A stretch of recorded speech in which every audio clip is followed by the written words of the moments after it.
cette grande discussion qui s'annonce cette semaine, puisqu'on a décidé de la dédier au Marvel Cinematic Universe, puisque d'un livre qui s'appelle le MCU, le règne de Marvel Studios aux États-Unis, est sortie une phrase très importante qui tente à nous annoncer un futur reboot de toute la saga du MCU qui s'annonce peut-être dans les prochaines années.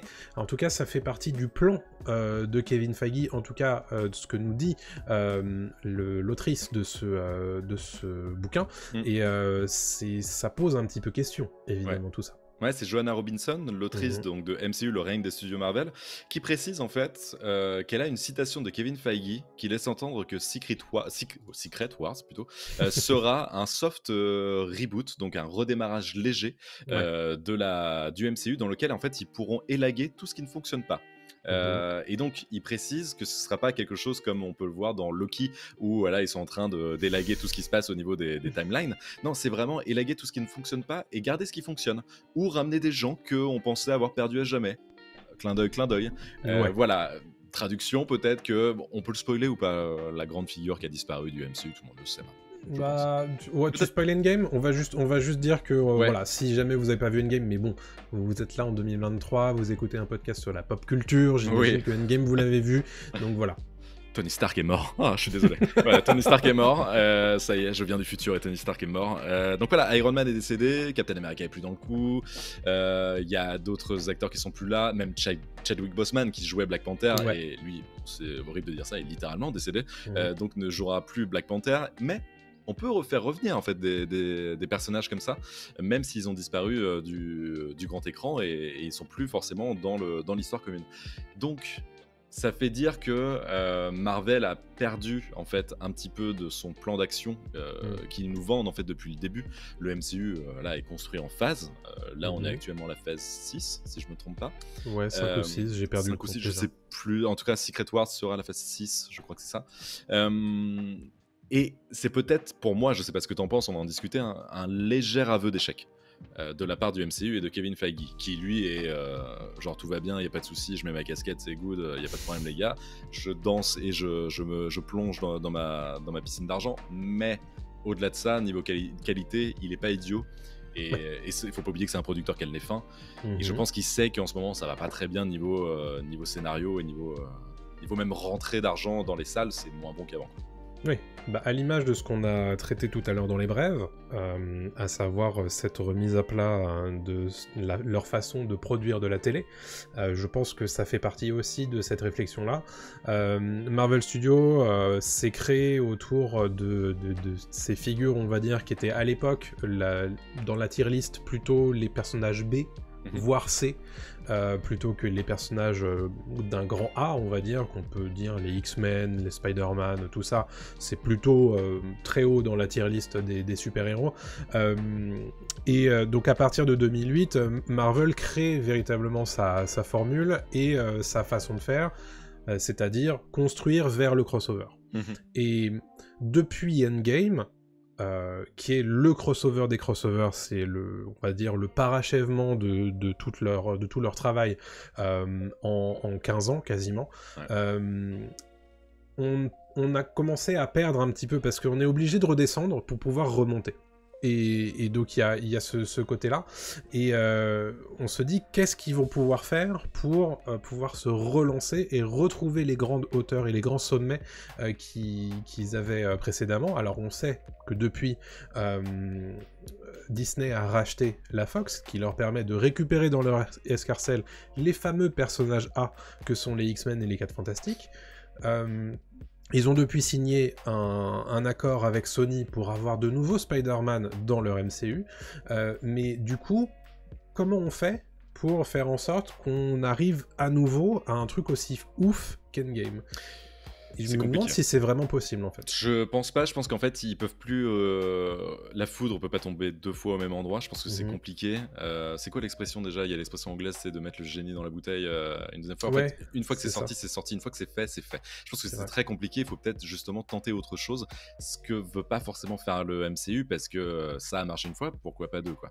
Le problème, et je vais revenir en fait sur des déclarations qui apparaissent dans le bouquin de l'autrice, donc Joanna Robinson, qui a l'air d'être un super bouquin, je pense que je me le Ouais. prendrai parce que là on vous donne les bonnes feuilles en fait qu'on voit Mhm. passer sur les sites américains, mais je pense que une fois que soit je me prendrai une copie voilà originale, Ouais. soit une trad française, il y a de grandes chances qu'il soit Ce traduit. serait cool qu'ils sortent en français, ouais. Il y a des chances, hein, je pense. Mm. Mais elle dit un truc intéressant, et c'est ce qui est dit dans le bouquin. En fait, Marvel avait un plan.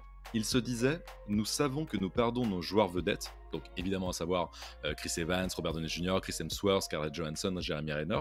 Bien Nous sûr. savons qu'ils partent. Alors, ils ont intégré Paul Rudd et Benedict Cumberbatch, donc à savoir Ant-Man et Doctor Strange.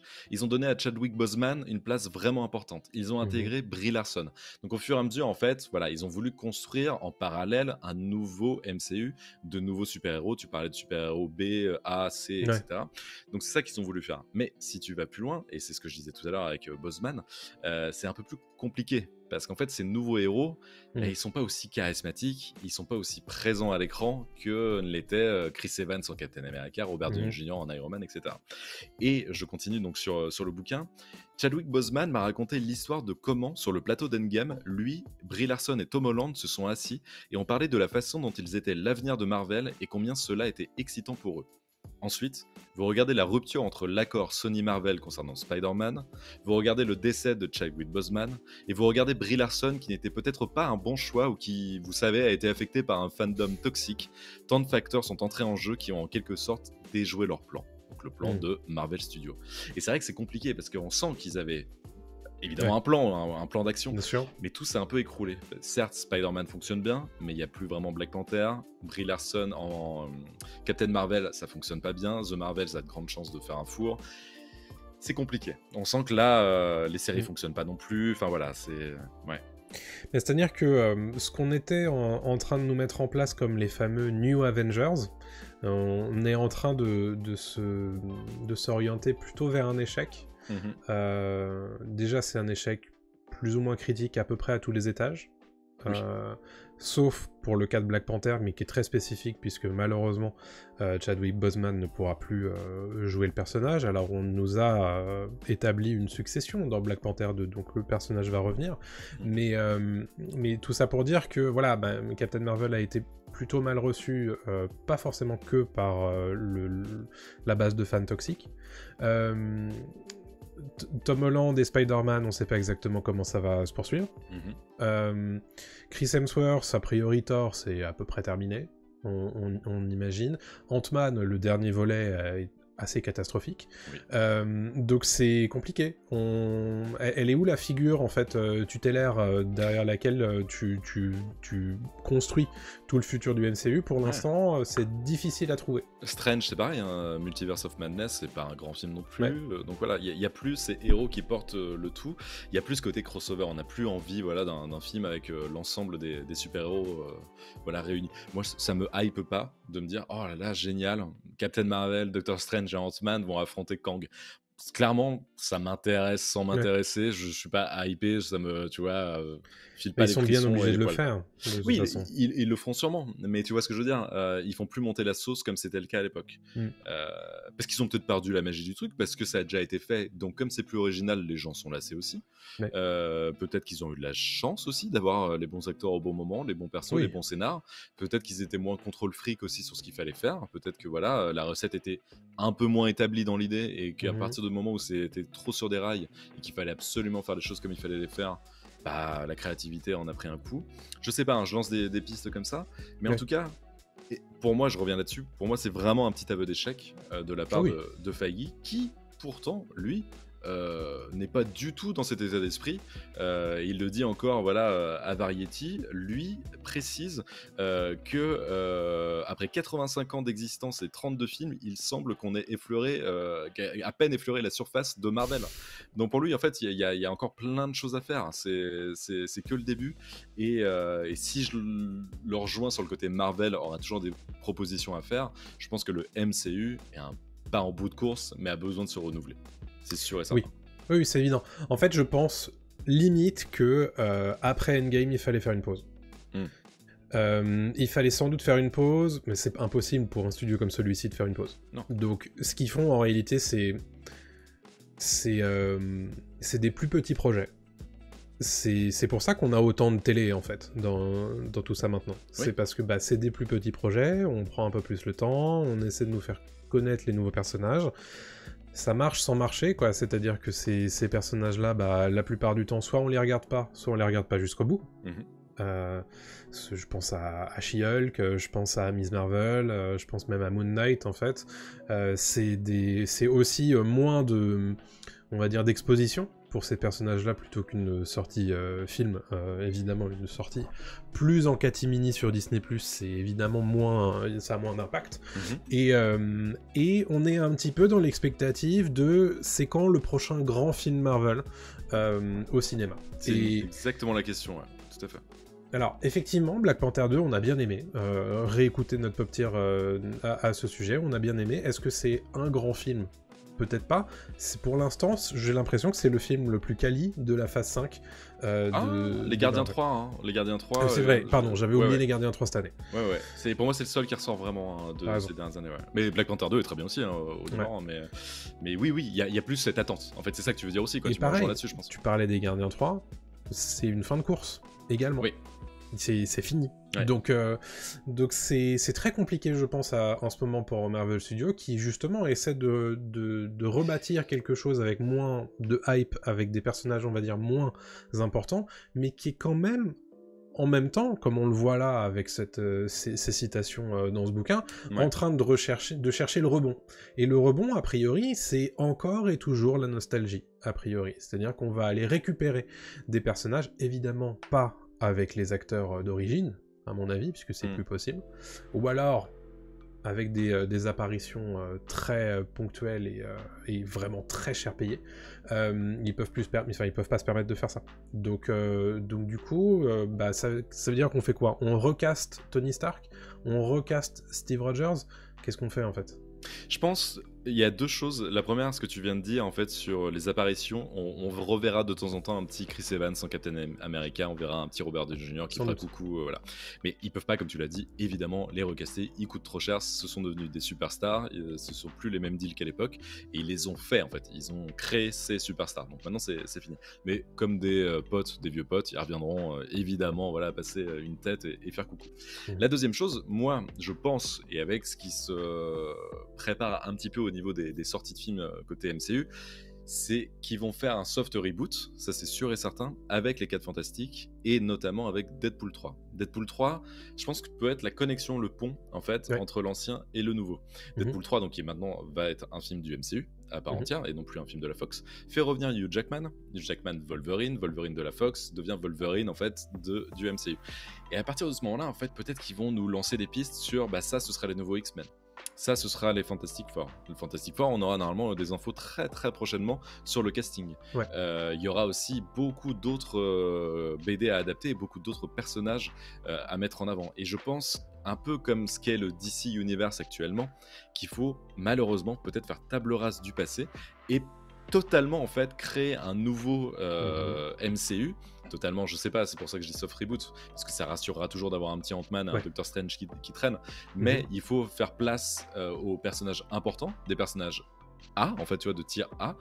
Les Fantastic Four, c'est quand même les personnages ultra importants quand même de Marvel, et il faut les mettre en avant, et je pense qu'il faut construire ça là-dessus. Il faut arrêter de construire tout sur un événement qui arrivera d'ici quelques années, du style Kang, tout le monde s'en fiche. C'est pas que tout le monde s'en fiche, ça va être super sympa, je pense, Kang, mais ça peut être très nul, hein. Mhm. D'ailleurs, pour ceux qui ont vu Ant-Man 3, il y a une scène post-générique Ouais. qui, d'après en fait les producteurs de Marvel et les scénaristes, était génialissime et ils pensaient en fait que le public et la critique allaient adorer et se lever, faire une standing ovation. Tout le monde a trouvé ça nul et ils étaient les premiers surpris en disant ah bon, ça vous plaît pas en fait ce qu'on a mis là comme teaser pour Kang. Bon, et bah il va falloir qu'on revoie notre copie quoi. Donc voilà, je pense qu'il faut exactement qu'ils revoient leur copie en fait. Ouais. Ouais. Oui, non, mais je suis d'accord avec toi. Je pense que ça passe par les nouvelles propriétés intellectuelles, enfin, qui viennent de re-rentrer dans l'escarcelle de Marvel et donc de Disney. C'est-à-dire que c'est bon, les 4 Fantastiques, ça fait suffisamment longtemps pour qu'on puisse se permettre de faire un reboot. Oui. Les X-Men, c'est moins le cas. Surtout qu'en plus, il y a des figures tellement importantes et imposantes du côté des X-Men, Hugh Jackman, évidemment, qui est toujours encore dans l'inconscient collectif. Je pense que ça va être beaucoup plus possible de recaster une Storm ou un Cyclops, des choses comme ça, Ouais. que un Wolverine pour le coup. Mais je suis hyper d'accord avec toi, à mon avis, le film pivot, c'est Deadpool 3. Il y a un vrai truc à jouer dans Deadpool 3, il faut pas qu'il se loupe sur Deadpool 3, parce qu'à mon avis, c'est dans ce film-là qu'on réussit à marier tout. Qu'on essaie de nous faire comprendre que les anciens X-Men c'est plus ou moins du passé, mais on va en avoir des nouveaux. Je sais pas, à mon avis, si c'est le lieu de mettre en place les 4 Fantastiques, mais voilà. Pourquoi pas ? Voilà, un teasing, quelque chose pour nous faire comprendre que là c'est bon. On va vers cette direction-là, on va travailler sur ces trucs-là. Moi, j'accepte totalement, tu vois, qu'on me reboot des personnages, parce que c'est le cas en comics, ça peut très bien être le cas en film. Prends l'exemple des X-Men, à l'époque on a Jackman, on a tout le monde en fait dans ce truc là, on a après le film de Matthew Vaughn qui est First Class où c'est des X-Men totalement différents, j'ai aucun souci quoi, et ça a très bien marché au cinéma, il y a pas de problème quoi. Donc j'ai pas trop de problème. Pareil, regarde les Gardiens de la Galaxie, c'est des personnages que personne ne connaissait. Oui. C'est devenu l'une des sagas les plus lucratives de Marvel. C'est vrai. Non, je pense qu'il n'y a pas de problème là-dessus. Le public, tant qu'il y a de la qualité, c'est ce qu'on répétera tout le temps, tant que c'est qualitatif et tant que c'est pas fait dans un but simplement pécunier pour, voilà, ou juste même pour créer, mettre une pièce du puzzle dans dans un puzzle plus gros, je vois pas l'intérêt en fait de faire ça. Donc je pense qu'à partir du moment où c'est pas fait de cette façon-là et que c'est fait justement pour faire plaisir aux fans et au grand public, ça marchera. Ouais, la problématique c'est qu'il faut que ça soit clair pour le grand public. Il faut que ça soit clair pour tout le monde que, en fait, parce qu'en fait la problématique c'est est-ce qu'il y aura les 2 incarnations d'un Tony Stark, est-ce qu'il y aura les 2 incarnations d'un Wolverine dans l'univers. Ça il faut que ce soit clair, un petit peu à l'image de est-ce qu'on a 2 Batman dans le futur des DCU en fait. Ouais. Est-ce qu'on a 2 Joker, est-ce qu'on a 2 Superman, des trucs comme ça, il faut que ce soit clair quand même, parce que dans quel endroit on est, dans quel univers on est. Je pense que tu as parlé tout à l'heure d'un reboot, c'est quelque chose qui se fait énormément du côté des comics. C'est quelque chose qu'on fait très régulièrement dans les lignes éditoriales des grands manufacturiers de comics, que sont Marvel et DC, qui font régulièrement un table rase. On dit, bon, tout ce qui s'est passé jusqu'à ici, ça faisait partie de cette timeline-là, c'était dans tel univers-là, et maintenant, tout le reste, tout ce qu'on va publier maintenant, parfois même on remet à zéro les numérotations des comics.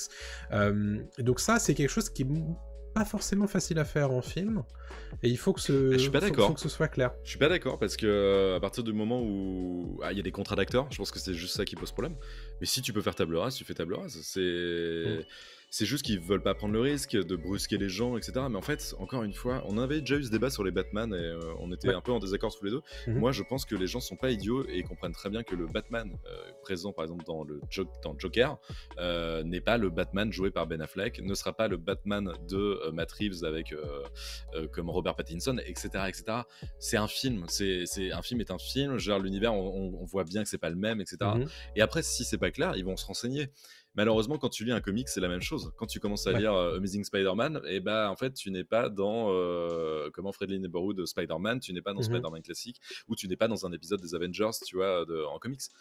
c'est chiant peut-être, mais en même temps, ça veut dire que tu t'intéresses au produit et on te donne pas tout clé en main, quoi.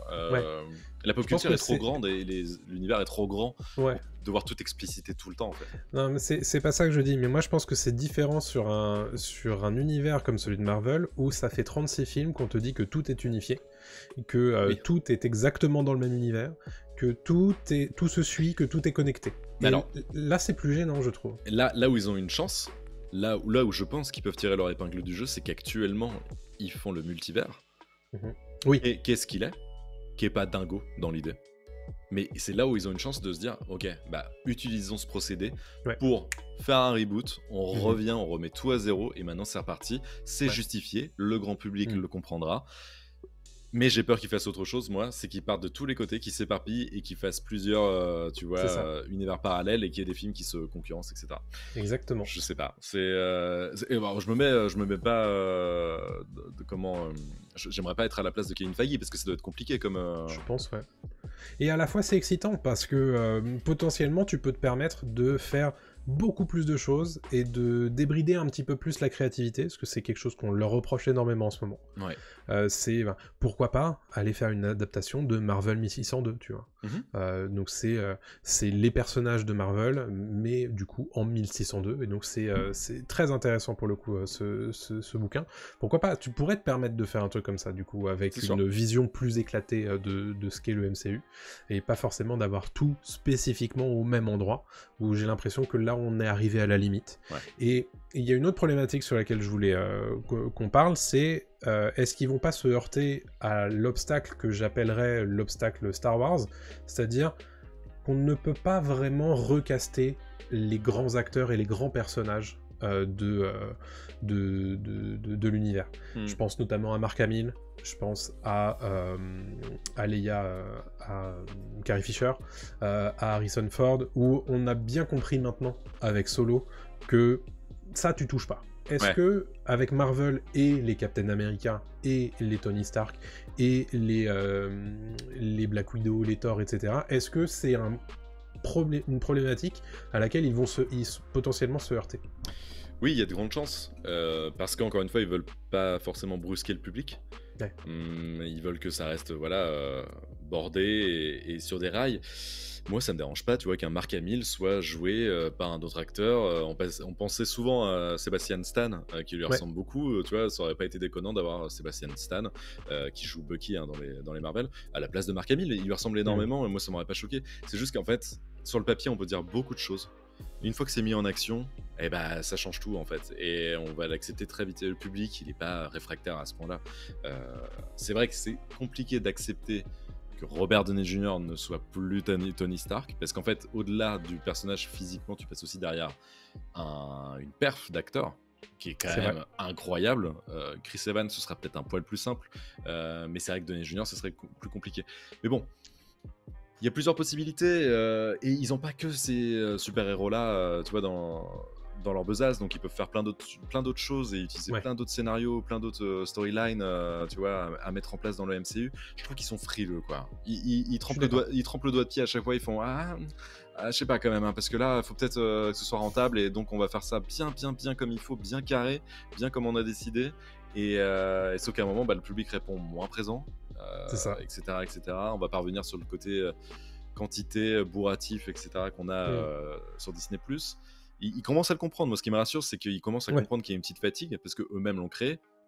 Donc voilà, ils vont faire quelque chose. Au moins, ils vont réduire la voilure. Déjà, de ce qu'on comprend à travers tout ça, c'est qu'ils vont réduire la voilure. Ils ont peut-être misé sur les mauvais chevaux, sur Buzzman, Holland et Brie Larson. Bon, voilà. Mais ils en ont d'autres et ça reviendra après, quoi. C'est ça.